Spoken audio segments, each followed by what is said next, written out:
more engineers. We didn't run out of planes and television sets. We ran out of food. Bumi nggak mati karena perang. Nggak ada bom, nggak ada bencana besar. Dia mati pelan-pelan. Satu tanaman dalam satu waktu. Dan di tengah dunia yang perlahan kehabisan nafas itu, seorang mantan pilot NASA terpaksa hidup dengan kaki di tanah. Padahal seluruh hidupnya selalu menatap ke langit.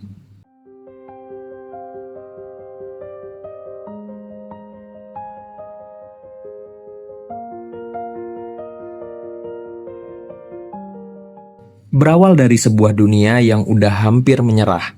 Badai debu datang hampir tiap hari. Tanaman gagal panen satu persatu. Dan pemerintah lebih sibuk nyetak petani daripada ilmuwan. Cooper, mantan pilot NASA, sekarang ngabisin hari-harinya ngurusin ladang jagung. Punya otak setara engineer, tapi kerjaannya siram tanaman pagi-pagi. Bukan hidup yang dia bayangin, tapi itulah yang tersisa. Anaknya, Murph, bahkan kena masalah di sekolah gara-gara percaya manusia pernah mendarat di bulan. No. Miss Hanley's here to talk about Murph. Murph is a great kid. She's really bright, but she's been having a little trouble lately. She brought this in to show the other students the section on the lunar landings. Yeah, they throw in my old textbooks. Di zaman itu, pemerintah udah sebar narasi bahwa moon landing itu hoax. Biar orang fokus bertani, bukan mimpi-mimpi jadi astronot. Cara yang paling efisien buat bikin populasi nurut. Pastiin mereka sibuk dan gak kebanyakan mikir. Kayak kenal suasana ini ya. Sampai suatu hari Murph ngelaporin sesuatu yang aneh. Di kamarnya ada pola debu di lantai yang terbentuk terlalu rapi buat disebut kebetulan. Buku-buku jatuh dari rak dengan urutan tertentu. Murph nyebutnya hantu. Cooper yang ilmuwan awalnya skeptis. Tapi setelah diamati sendiri, dia nggak bisa bohong. Pola itu bukan acak. Itu koordinat binary, koordinat lokasi nyata.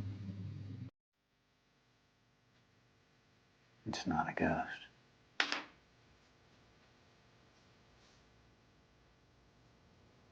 It's gravity. Mereka berdua ngikutin koordinat itu dan berakhir di sebuah bunker bawah tanah yang ternyata adalah markas rahasia NASA.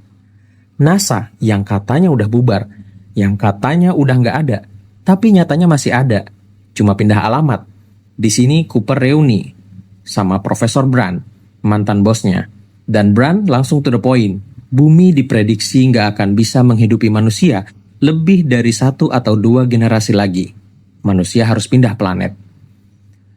Beberapa tahun sebelumnya, sebuah wormhole misterius tiba-tiba muncul di dekat Saturnus. Kayaknya ditaruh di sana oleh sesuatu atau seseorang yang jauh lebih canggih dari manusia. Lewat wormhole itu, NASA udah ngirim tim penjelajah sebelumnya. Disebut misi Lazarus. Buat nyari planet layak huni di galaksi lain. Dari 12 planet yang disurvei, ada 3 yang paling menjanjikan. Dan sekarang, NASA butuh Cooper untuk mimpin misi selanjutnya. Cooper dilema berat. Di satu sisi, ini misi yang bisa menyelamatkan seluruh umat manusia, termasuk anak-anaknya. Di sisi lain, efek relativitas waktu bikin perjalanan ini bisa setara puluhan tahun di bumi. Bukan lebay, ini beneran konsep fisika. Einstein yang bilang, artinya saat Cooper balik, anak-anaknya bisa udah jauh lebih tua dari dia sendiri. Murph yang tahu ayahnya mau pergi marah besar. Ngerasa Cooper milih orang lain dibanding keluarganya. Cooper nyoba jelasin, nyoba bilang dia pasti balik. Tapi Murph nutup pintu kamar, gak mau denger. Dan Cooper pun berangkat dengan perasaan berat yang gak bisa dijelasin kata-kata. Misi Endurance akhirnya lepas landas bersama tim kecil. Amelia Brand, anak Profesor Brand, Doyle, dan Romilly. Berbulan-bulan perjalanan, sampai akhirnya mereka tiba di wormhole dekat Saturnus, dan masuk ke dalamnya. Di dalam wormhole, ruang dan waktu melengkung di sekitar mereka. Planet pertama yang dituju adalah planet Miller. Hampir seluruhnya tertutup air dangkal. Kedengarannya tenang, tapi di atas planet itu ada black hole raksasa bernama Gargantua, yang gravitasinya bikin waktu berjalan jauh lebih lambat. 1 jam di planet Miller sama dengan 7 tahun di bumi. Dan efek sampingnya, ombak di planet itu setinggi gedung pencakar langit. Mereka turun untuk ngambil data dari sinyal astronot Miller. Tapi semuanya molor dari rencana. Ombak raksasa datang.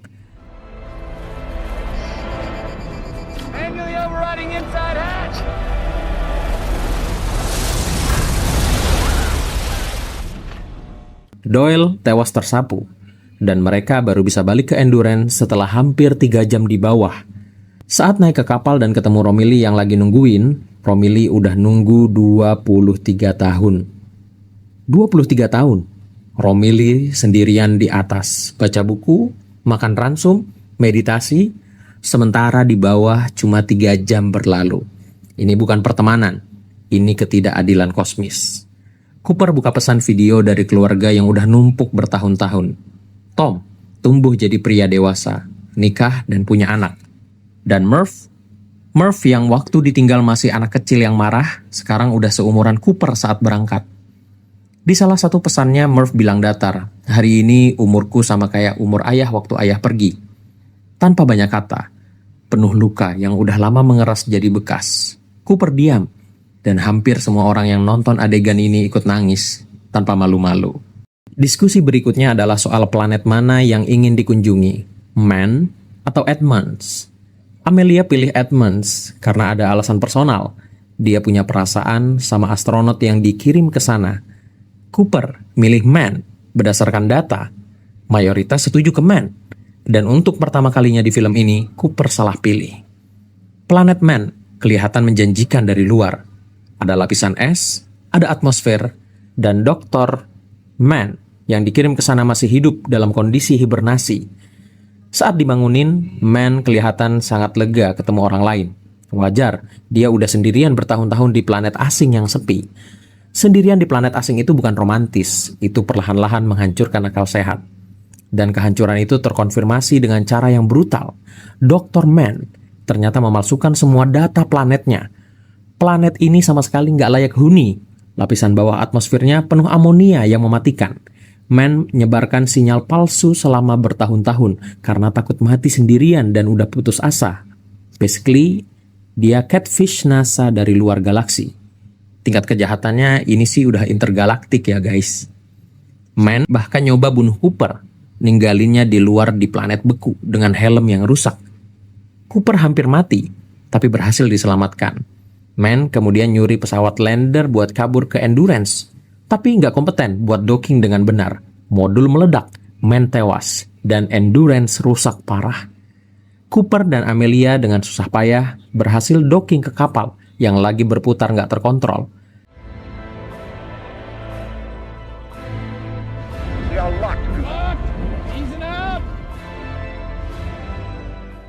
Dengan bahan bakar yang hampir habis dan situasi yang makin desperate, Cooper bikin keputusan terakhir yang gila.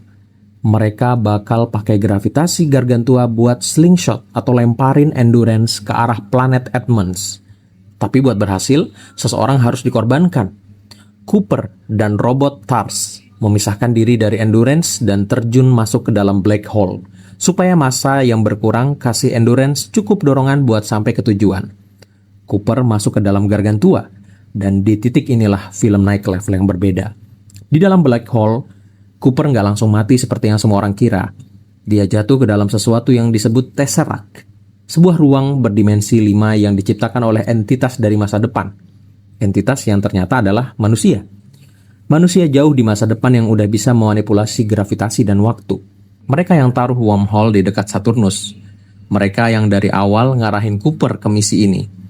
Di dalam Tesseract, Cooper bisa ngelihat kamar Murph dari semua titik waktu sekaligus. Masa lalu, masa kini, tersusun seperti rak buku raksasa di depan mata. Dan di sini Cooper sadar sesuatu yang mengubah segalanya. Dia adalah hantu yang selama ini Murph rasain waktu kecil. Dia yang bikin buku-buku itu jatuh. Dia yang ngirimin koordinat lewat pola debu. Dari dalam black hole, dari masa depan. Dia udah komunikasi sama anaknya di masa lalu. Lingkaran waktu yang bikin kepala muter. Tapi justru itu yang asiknya. Cooper punya satu kesempatan terakhir. Dia ngirimkan data kuantum dari dalam black hole ke jam tangan yang dulu dia kasih ke Murph sebelum berangkat. Melalui ketukan Morse, lewat jarum jam yang bergerak karena gravitasi, data itu adalah kunci yang Murph butuhin buat memecahkan persamaan gravitasi yang udah bertahun-tahun dia kerjain. Persamaan yang kalau berhasil dipecahkan, bisa bikin manusia di bumi meluncurkan stasiun luar angkasa dan pindah dari planet yang sekarat itu. Murph yang udah dewasa dan jadi ilmuwan brilian, akhirnya nerima data itu. Persamaannya terpecahkan, dan rencana penyelamatan umat manusia pun berjalan. Cooper terlempar keluar dari Tesseract, ditemukan mengambang di luar angkasa dekat Saturnus dan diselamatkan. Dia dibawa ke sebuah stasiun luar angkasa raksasa yang dinamai Stasiun Cooper, dibangun berkat persamaan yang Murph pecahkan. Di sana Cooper akhirnya reuni sama Murph. Murph yang sekarang sudah sangat tua, terbaring di ranjang rumah sakit, dikelilingi anak dan cucunya. Sementara Cooper sendiri masih kelihatan muda, karena efek relativitas waktu. Waktu yang dia lalui jauh lebih sedikit dari waktu yang berlalu di bumi. Murph bilang ke Cooper bahwa nggak ada orang tua yang harusnya ngelihat anaknya meninggal. You told him I like farming.